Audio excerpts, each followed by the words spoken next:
করেছিলেন জন্যে ওই সময় যুদ্ধের সময় মসজিদে নববীতে বসে যে মেম্বারে বসে আল্লাহর রাসূল খুতবা দিতেন ওই মেম্বারে বসে বসে হযরত ওমর খুতবা দিচ্ছেন আর সাহাবীদেরকে পাঠিয়েছেন 950 মাইল দূরে। কয় মাইল? 950 মাইল দূরে হযরত ওমর তার এইভাবে তার সহযোগী এবং অন্যান্য সাহাবীরা যুদ্ধ করার জন্য চলে গেছেন ইসলাম প্রতিষ্ঠার জন্য। এবার হযরত ওমর খুতবা পড়তেছে জনগণের সামনে মসজিদে নববীর মধ্যে। পড়তে পড়তে যেন দক্ষিণ দিকে ইশারা করে বলতেছে ইয়া সারিয়াল, ইয়া সারিয়াল জাবাল, ইয়া সারিয়াল জাবাল।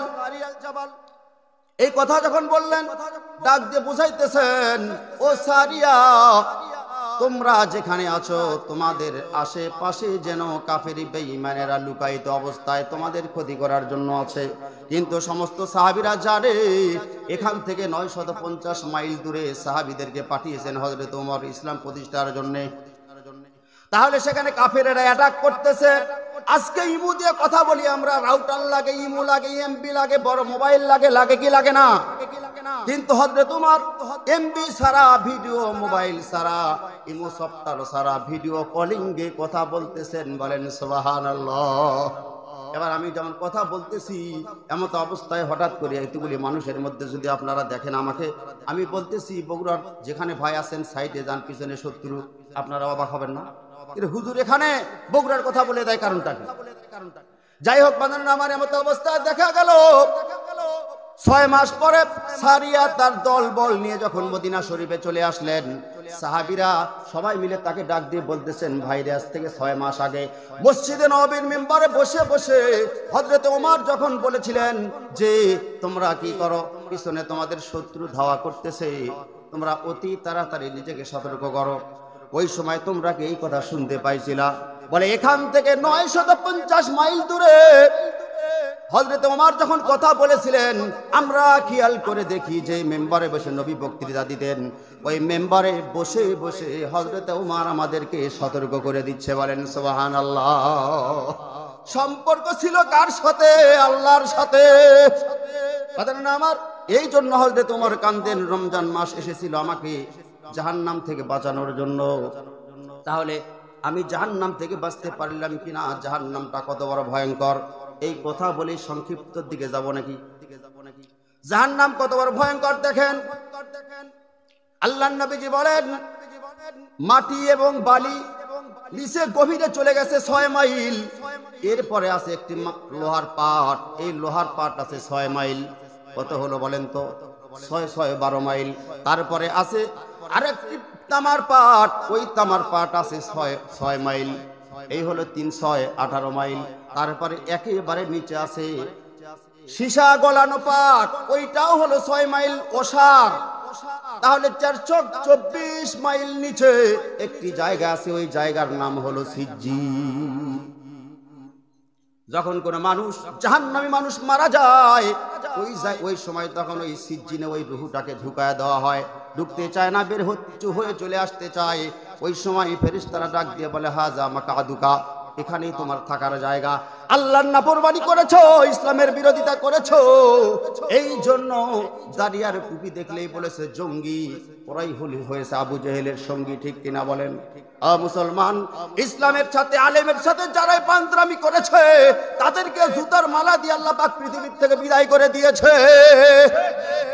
মুসলমান, যার নজির প্রমাণ বাংলার জমিনেও হয়েছে, আলেমদের সাথে যারাই বেয়াদবি করেছে তাদের ঠাঁই বাংলাদেশে হয় নাই। বলেন ঠিক কিনা?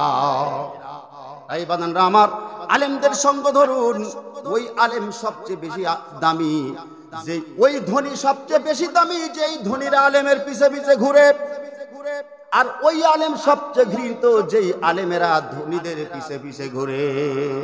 আছে না নাই?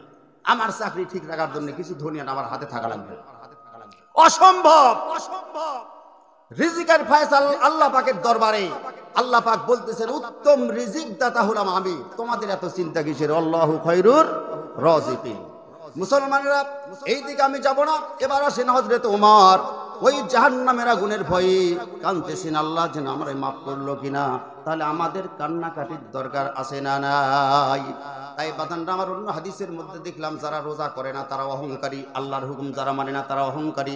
আর তাকাব্বুরু আলাল্লাহ, আল্লাহর সাথে অহংকার করে। আর তাকাব্বুরু আলাল মুরসালিন, তারা নবীদের সাথে অহংকার করে। আর তাকাব্বুরু আলান নাস, তারা মানুষের সাথে অহংকার করে। আর যারা বিন্দু পরিমাণ অহংকার নিয়ে কবরে যাবে এরা জান্নাতের প্রবেশ তো দূরের কথা, সুঘ্রাণও পাবে না। আর বিন্দু পরিমাণ ঈমান নিয়ে যদি কোনো ব্যক্তি কবরে যায় ওই ব্যক্তি অবশ্যই আল্লাহর জান্নাতে যাবে। যাই হোক বান্দারা আমার ওদিকে আমি যাব না, কথা সংক্ষিপ্তর দিকে নিয়ে আসলাম।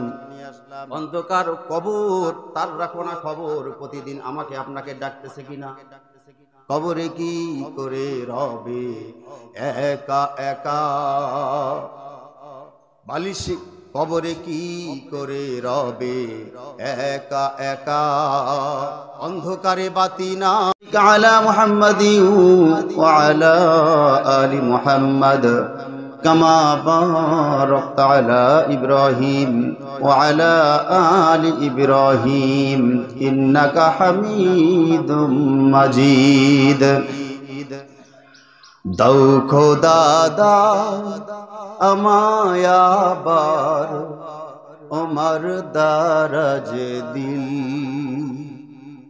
দাও খোদা দাও আমায় আবার ওমর দারাজ দিল। দাওয়ালির মতো বীর সেনানি, দাও আলির মতো বীর সেনানি, জাগাতে নিখিল। দাও খোদা দাও আমায় আবার আমার দারাজ দিল। হামজাকে দাও ঘরে ঘরে জীবন দিতে অকাতরে, আমার কাবা ভাঙতে এলে আবার কাবা ভাঙতে এলে পাঠাওয়া বাবি।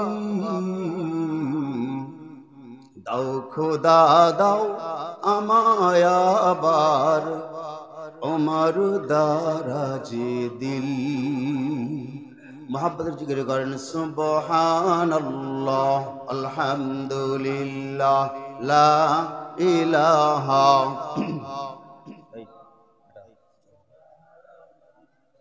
আলহামদুলিল্লাহ লা ইলাহা ইল্লাল্লাহ লা ইলাহা ইল্লাল্লাহু মুহাম্মাদুর রাসূলুল্লাহ সাল্লাল্লাহু আলাইহি ওয়াসাল্লাম। আলী সাহেব সামনে আসেন, সামনে আসেন। আলহামদুলিল্লাহ, একটু ফাঁকা করে দেন। আল্লাহ তাআলা লাখ কোটি শুকরিয়া যে আল্লাহ পাক আমাকে আপনাকে একটি মাস রমজান মাসের রোজা রাখিয়া রোজা শেষ করে পবিত্র শাওয়াল মাসের প্রথম দিন অর্থাৎ ঈদ উল ফিতরের দিন আমাকে আপনাকে আল্লাহ পাক সুস্থ অবস্থায় ঈদের মাঠে নিয়ে এসেছেন। শুকরিয়া আদায় করি আলহামদুলিল্লাহ। সম্মানিত উপস্থিতি, দরুদ পড়েছি, আবার পড়ছি সেই মহানবীজির প্রতি সাল্লাল্লাহু আলাইহি ওয়াসাল্লাম। আপনারা একটি মাস রমজানের রোজা রাখার পরে মানসিক শারীরিক কোনোভাবে আপনারা কি দুর্বল না সবল? ইমানদারেরা মুমিনেরা কখনো রোজা রেখে দুর্বল হয় না। প্রথমেই একটা কথা মনে রাখবেন, যত ইবাদত করবেন তত আল্লাহর সাথে আপনার মহব্বত বেড়ে যাবে। নিজের পাপে প্রায়শ্চিত্ত এবং অনুতপ্ত বেশি বেশি আপনার ভিতরে হবে। আল্লাহ পাকের দরবারে কথা বলতেই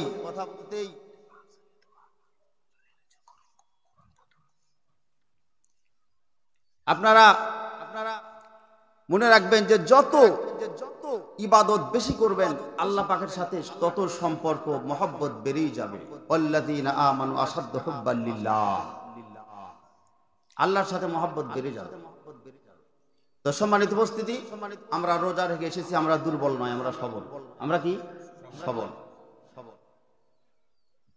অধিবেশনের শুরুতেই আমার স্নেহের কয়েকজন ছাত্র আমার ভাতিজা কোরআন তেলাওয়াত করেছেন। তো অল্প সময়ের মধ্যে আলোচনা হয়ে যাবে, রৌদ্র উঠতেছে, আসলে আপনারা আসেন দেরি করে। তো আমরা যে একটি মাস রমজানের রোজা রাখলাম, আল্লাহ রসুল বলেন যে ব্যক্তির জীবনে একটা রমজান মাস পেয়েছে সে জান্নাতের মালিক হয়ে গেছে।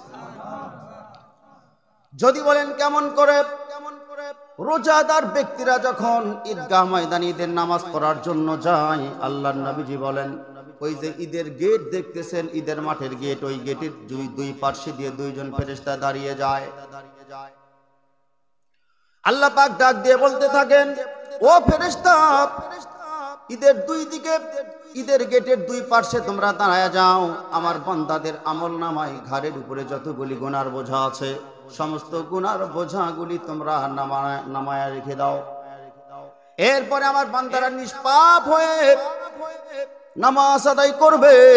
নামাজ যখন আদায় হয়ে গেল, এবার বান্দারা যখন মোনাজাত করে তওবা ইস্তিগফার করিয়া ঈদগাহ ময়দান থেকে বেরিয়ে যাচ্ছে, ওই সময় ফেরেশতা ডাক দিয়ে আল্লাহকে বলে, আল্লাহ এই গুনার বোঝাগুলি বান্দার এগুলি কি করব আমরা? আল্লাহ পাক ডাক দিয়ে বলতেছেন, যে আল্লাহ আমল নামা থেকে গুনাহগুলি নামাইতে বলে, ওই আল্লাহর কখনো আমল নামার ভিতরে গুনাহ ঢুকাইতে বলতে পারে না। যাও যাও, পুরা রমজান মাসের রোজা পালন করলো, তারা ঈদের দিন এসেছে, ঈদের নামাজ পড়েছে, ঈদের দিন খুশির দিন, আনন্দের দিন, সমস্ত গুনাহগার বান্দার জীবনের গুনাহ আমি আল্লাহ মাফ করে দিলাম। তাই বাজানরা আমার, আপনি জানেন কি এই রমজান মাসের রোজা পালন করে মসজিদের সাথে সম্পর্ক আপনি করেছেন, নামাজ আদায় করেছেন। যারা নামাজি, যারা এইভাবে ইমানদার, তারা কখনো শুধু রমজান মাসে আল্লাহর ইবাদত করবে না, সারা বছরই করবে, ঠিক কিনা? গতকালকে রবিবার হাটের দিন, কি নারী কি পুরুষ, প্রত্যেকটা মার্কেটে নারী পুরুষের ধাক্কায় ছেলে মানুষ ঢুকতে পারতেছে না, হয়েছে কিনা? আমি ডাক দিয়ে বলি, রে মুসলমান, আজকে আমরা ইবাদত থেকে অনেক দূরে সরে যাওয়ার কারণে তাম পৃথিবীতে আযাব গজব মুসিবত চলে আসতেছে। বলেন কেমন করে? রমজানের ঈদে এক বন্ধু আর এক বন্ধুকে বলছে, কত টাকা দামের পাঞ্জাবি কিনছো, কত টাকা দামের জুতা মার্কেট করলে? আর একজন বলতেছে, আমি একটা আতর কিনেছি, ওই আতরটা 850 টাকা দাম, শুধু বাজারের কথা। বান্ধবী আর এক বান্ধবীকে বলতেছেন, 3 পিস কয় টাকা দামের কিনছো? আর একজন বলছে, শাড়ি কিনছো, কত টাকা দামের, কেমন দামি, কত টাকার মার্কেট করলে? মুসলমান, তাহলে বোঝা গেল ঈদুল ফিতরের মধ্যে শুধু শাড়ি কাপড়, লুঙ্গি পাঞ্জাবি, অর্থাৎ কাপড় চুপড় অন্বেষণ করতেছো তোমরা। তাহলে এইটা হলো আসলে ইমানদারের ঈদ নয়, এটা হলো কাপড় চুপড় আর 3 পিসের ঈদ। বলেন ঠিক কিনা? আর যখন কুরবানির ঈদ সামনে আসে, ওই সময় বলতেছে, ভাই আপনি গরু কয় টাকার কিনছেন, কয় লক্ষ টাকা দাম, ছাগল কয় হাজার টাকা দাম। তখন শুধু এক ভাই আর এক ভাইকে কোনো সময় বলল না, এক বন্ধু আর এক বন্ধুকে বলল না, নিজের গুনার জন্য আল্লাহর দরবারে কয় রাত তাহাজ্জুদ নামাজ পড়েছো, কয়বার হাত তুলে আল্লাহর দরবারে দোয়া করেছো জাতির জন্য, নিজের জন্য। তখন ওই ব্যক্তি বলতে, এই রকম ধরনের প্রশ্ন কেউ করে না। মুসলমান, তাহলে ঈদুল ফিতর গেল কাপড় চুপড়ের ঈদ, আর কুরবানির ঈদ হলো গরু ছাগলের ঈদ। আপনার ঈদ কোথায় গেল? কথা বুঝেননি? এই ঈদ হলো গরু ছাগল 3 পিসের ঈদ। এই ঈদ আপনার, এই ঈদ হলো পোশাক আশাকের ঈদ, আর আরেকটা ঈদ হলো গরু ছাগলের ঈদ। মুসলমান, আপনি যে মুসলমান, আপনার ঈদ গেল কোথায়? এই জন্য আসুন, আপনি যদি আল্লাহর ইবাদত ধরেন, দুনিয়া আখিরাত আপনার পিছনে আল্লাহ পাক লেলিয়ে দেবে। এবার আসেন, রমজান মাস যখন শেষ হয়ে যাচ্ছে, ওই সময় বাদানেরা আমার, হযরত উমর ফজরের নামাজ পড়ে কাঁদতেছেন। এবার সবাই বলে, আপনি হলেন অর্ধ পৃথিবীর খলিফা, আপনি প্রেসিডেন্ট, আপনি হলেন প্রধানমন্ত্রী, আপনি যদি ঈদের দিন এত কাঁদেন, তাহলে অন্যান্য মানুষেরা কি করবে? আপনি কেন কাঁদেন? বলে, আমি এই জন্য কাঁদি, আল্লাহ রসুল বলে দিয়েছেন, যারা রমজান মাস পেলেও কিন্তু গুনাহ মাফ করতে পারলো না, তারা আর কোনোদিন ক্ষমা পাবে না, তারা ধ্বংস হোক। আমি ওমর ক্ষমা পাইছি কিনা এই জন্য আমি কান্দি। বলেন সুবহানাল্লাহ। যেই ওমর পৃথিবীর সমস্ত মানুষের মধ্যে 2 নম্বরে জান্নাতে যাবে। সেই উমরের অবস্থা যদি এমনটি হয়, আমার আপনার অবস্থা কেমন হওয়ার দরকার বাদান না আমার? হযরতে ওমর পানির উপরে রাজত্ব করেছেন, আগুনের উপরে রাজত্ব করেছেন, বাতাসের উপরে রাজত্ব করেছেন, মাটির উপরে রাজত্ব করেছেন। বলেন সুবহানাল্লাহ। হঠাৎ করে একদিন মসজিদে নববীর মধ্যে হযরতে ওমর বসে আছেন, থর থর করে কাঁপতেছে, মদিনা শরীফ কাঁপে। এবার হযরতে ওমর বলতেছে, কিরে, মনে হচ্ছে যেন ভূমিকম্প শুরু হয়ে গেছে। বলে হ্যাঁ। মসজিদ থেকে বের হয়ে হযরত ওমরের হাতে লাঠি ছিল, ওই লাঠি দিয়ে মসজিদে নববীর ওপারে দাগ দিয়ে দিলেন।